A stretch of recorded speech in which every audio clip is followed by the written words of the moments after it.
start, you're falling down. False start, you can't get closure.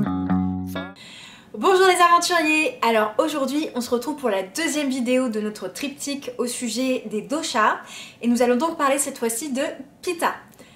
Alors Pitta, comme je vous l'avais dit dans la première vidéo, que je vous invite à voir si vous ne l'avez pas encore regardé, Pitta c'est l'énergie de la transformation.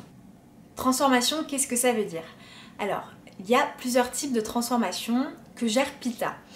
Il y a déjà la transformation métabolique, donc c'est-à-dire que lorsque l'on va ingérer des aliments, on va transformer ces aliments en énergie, en chaleur ou même en déchets. Donc ça c'est la transformation qui résulte de notre digestion, mais on peut aussi transformer des informations en connaissances pour pouvoir bien les assimiler, ou également des stimuli que l'on va percevoir par nos cinq sens et qu'on va transformer en informations. Voilà, c'est ce que ça veut dire en fait, et c'est ce dont s'occupe Pitta. Pitta, il est aussi également responsable de tout ce qui est détermination. Il peut également, lorsqu'il est mal équilibré, contrôler et gérer la colère ou encore l'agressivité. Il rend notre esprit clair et incisif et nous donne vraiment du courage pour pouvoir avancer dans notre vie. C'est un dosha qui est chaud, qui est pénétrant, qui est liquide, qui pousse vers le bas, qui est légèrement gras, des mauvaises odeurs. Donc ces qualités, on va les retrouver en fait chez les personnes de type Pitta. Donc au niveau du physique des personnes de type Pitta, ce sont des personnes qui sont relativement dans la moyenne. C'est-à-dire que leur corpulence ne sera ni trop fine ni trop épaisse, mais vraiment moyenne, avec une taille moyenne, une corpulence moyenne, des traits au niveau du visage et au niveau même de leur ossature qui sera moyenne. Donc voilà, donc il n'y aura pas vraiment par exemple un gros nez ou des grosses oreilles, non, ça sera vraiment dans la moyenne au niveau des traits physiques. Au niveau des cheveux, les personnes de type Pitta ont plutôt les cheveux de couleur claire, donc allant du châtain clair au blond en passant par le roux. Ce sont des personnes qui ont les cheveux assez fins, avec peu de densité. Leurs cheveux sont plutôt brillants, assez souples et soyeux, puisqu'ils ont une bonne hydratation donc, dans l'organisme, enfin qui est assez moyenne, moins que les personnes de type Kappa, mais quand même assez bonne, plus que Vata en tous les cas. Donc leurs cheveux sont assez brillants, moyennement lustrés, ils poussent à peu près jusqu'aux omoplates, rarement plus longuement. Ce sont des personnes qui ont un regard assez perçant, généralement le regard est assez vif, assez déterminé. Ce sont des personnes qui regardent droit dans les yeux, qui ne fuient pas du regard. Au niveau de la peau, ce sont des personnes qui ont une jolie peau, dans le sens où elle est assez bien lustrée, assez éclatante, assez douce, assez belle. Ce sont vraiment des personnes qui ont une belle peau, mais qui peut avoir tendance à avoir des boutons, de l'acné. On retrouve de l'acné tardive chez beaucoup de personnes qui ont un profil Pitta. Et ce sont aussi des personnes qui ont tendance à avoir des taches de rousseur, notamment quand il y a beaucoup de chaleur dans leur environnement. Même beaucoup de grains de beauté, on retrouve des grains de beauté dans tout le corps ou sur le visage chez les personnes de type Pitta. Au niveau des dents et des os, donc ils ont une solidité relativement moyenne. On retrouve très peu de cas de fractures, même si ça peut arriver, mais ce sont vraiment des personnes qui n'ont pas les os aussi fragiles que les personnes de type Vata. Par contre, au niveau des dents, donc leurs dents sont somme toute normales, avec une taille normale, assez régulière, mais elles ont tendance à jaunir, puisque ce sont des... Alors, ce profil en fait a tendance à consommer beaucoup de thé et de café, a besoin beaucoup d'excitants. D'ailleurs, aux grandes dames de son organisme, puisque ça n'est pas bon pour lui, mais ça on le verra, je vous en parlerai tout à l'heure.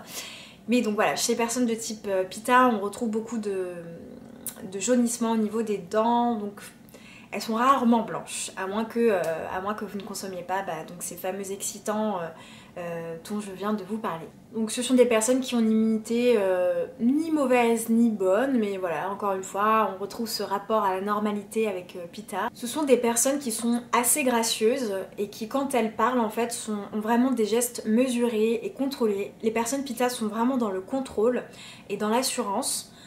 enfin quand elles ont confiance en elles, mais généralement voilà, ce sont pas des personnes qui partent dans tous les sens, elles sont vraiment mesurées dans leur discours et dans leur gestuelle.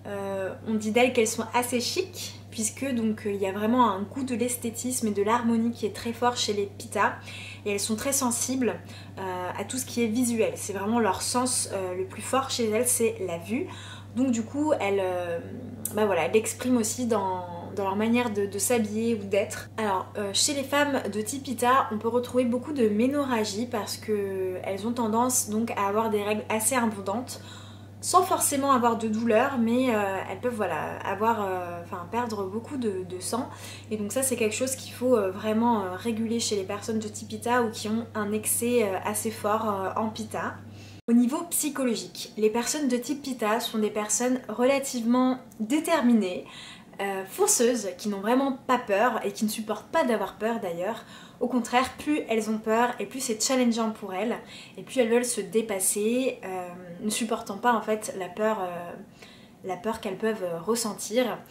Pour elles, c'est un frein à l'évolution, donc elles veulent vraiment le contrebalancer en fonçant. Elles fonctionnent vraiment beaucoup par objectif, et c'est une de leurs qualités, c'est vraiment d'aller au bout, de ne jamais abandonner. Donc elles sont très persévérantes. Ce sont des personnes qui vont dans le détail, qui ont vraiment le souci du détail. Ce sont des personnes qui ont une bonne mémoire, ni trop bonne ni trop mauvaise, mais une bonne mémoire, qui prennent des décisions rapidement. Ce sont des personnes qui ne supportent pas la lenteur, et j'en sais quelque chose.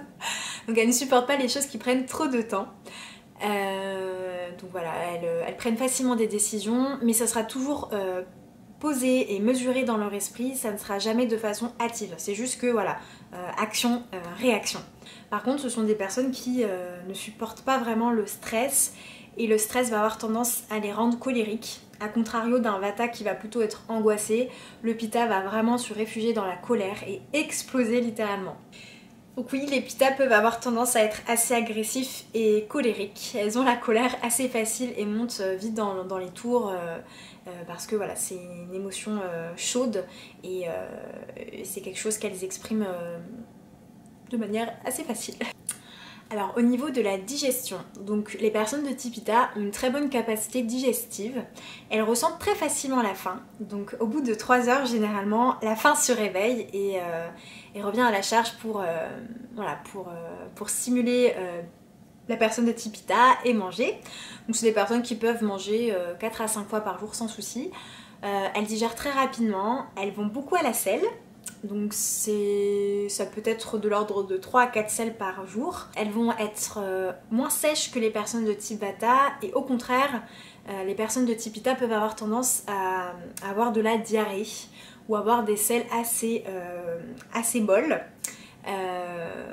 Donc dû à cette capacité digestive très forte qui a tendance donc à brûler en fait dans leur appareil digestif.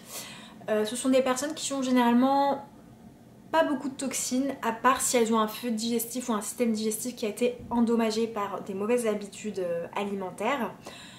Voilà, donc elles ont vraiment un feu digestif puissant et la faim assez facile. D'ailleurs, ce sont des personnes qui ne peuvent pas sauter facilement de repas.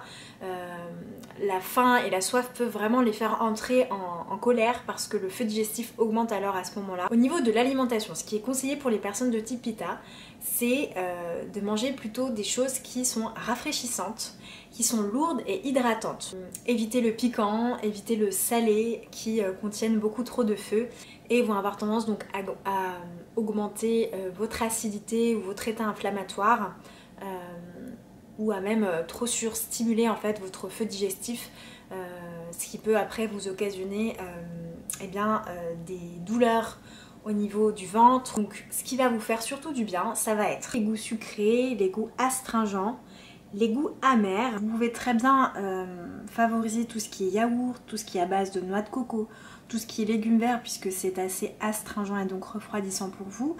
Les plantes aromatiques également avec un goût plutôt amer.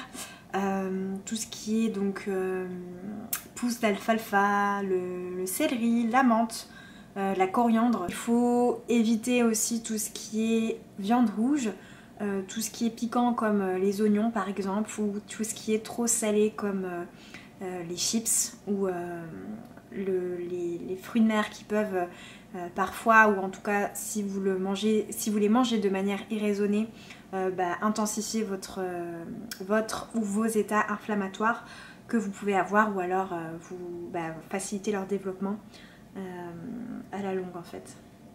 Ce qui est gorgé d'eau aussi, les fruits gorgés d'eau, ce sont des fruits qui vont vous réhydrater et calmer votre feu digestif. On va éviter tout ce qui est café, tout ce qui est thé, tout ce qui est à base de tanins également. Au niveau du lait, le lait de vache bouilli avec des épices qui vont faire du bien à Pitta sont très recommandés. Le lait d'or également peut vous faire beaucoup de bien. J'avais écrit un article à ce sujet sur mon blog, vous pouvez aller le voir pour regarder la recette. Alors, au niveau de tout ce qui est lithothérapie, les pierres conseillées pour les personnes Pitta vont être des pierres à couleur plutôt rafraîchissante, blanche, comme par exemple les pierres de lune. Moi je suis de constitution Pitta dominante et je sais que cette pierre me fait vraiment beaucoup de bien, je la porte constamment. Donc c'est rafraîchissant et ça apaise vraiment le mental. Donc la pierre de lune, le cristal ou tout ce qui est nacre ou encore perle, voilà, ce sont des pierres qui peuvent énormément vous faire de bien. Vous avez aussi les pierres de couleur violette, comme l'améthyste, qui sont des couleurs en fait qui favorisent le lâcher prise, l'état méditatif et la relaxation, et qui vous connectent en fait à votre spiritualité. Donc ce sont des pierres aussi que vous pouvez porter. Il y a également toutes les pierres à dominante bleue, comme par exemple l'azurite ou l'agate bleue, qui sont des pierres donc qui vont en fait donc soulager les émotions un petit peu trop forte, un peu trop chaude, et donc soulager votre mental. Vous avez également le quartz rose comme pour les constitutions Vata, qui est donc une pierre sucrée et apaisante. Donc au niveau des conseils ayurvédiques que je pourrais partager avec vous, il va s'agir en fait d'avoir des temps de pause dans vos journées pour vraiment vous relaxer, prendre soin de vous et vous apaiser en sortant votre tête du guidon. Surtout si vous avez une activité professionnelle qui vous prend énormément d'énergie ou de concentration, le soir il faut vraiment vous instaurer une rigueur pour vous couper de tout cela.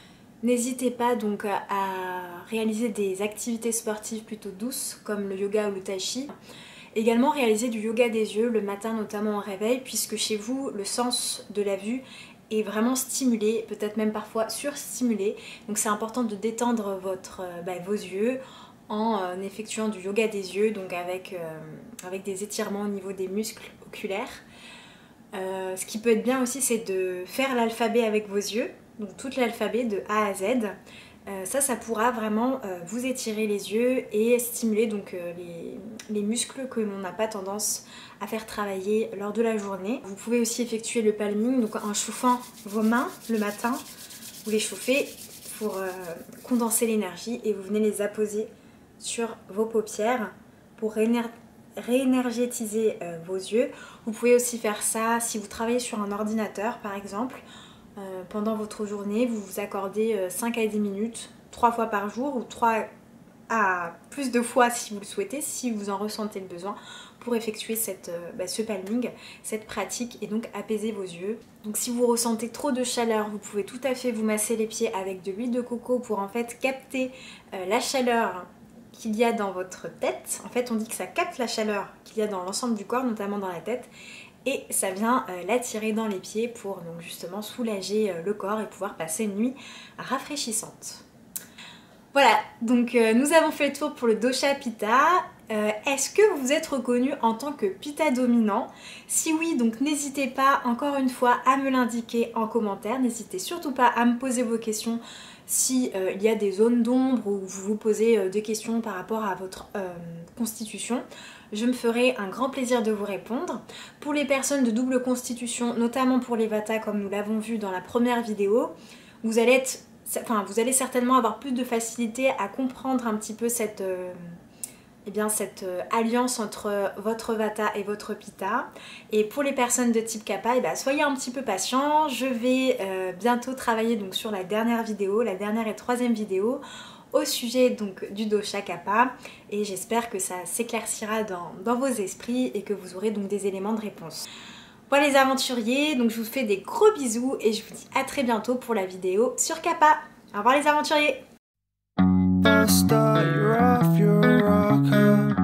false start.